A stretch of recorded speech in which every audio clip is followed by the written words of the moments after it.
Over think చేస్తున్నారా? అయితే ఈ రీల్ మీకోసమే. Hi guys, welcome to our discipline challenge day 11. So వాళ్ళ టాపిక్ వచ్చేసి over thinking.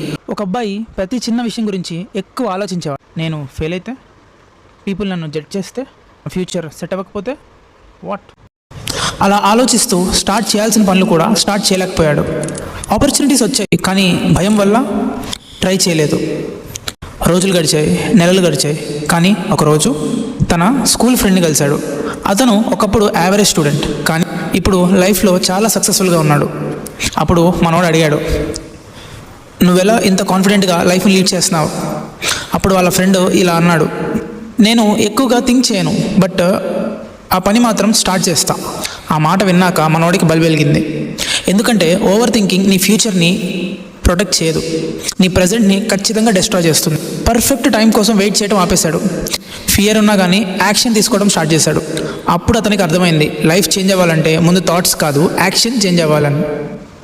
Over thinking kills more dreams than failures.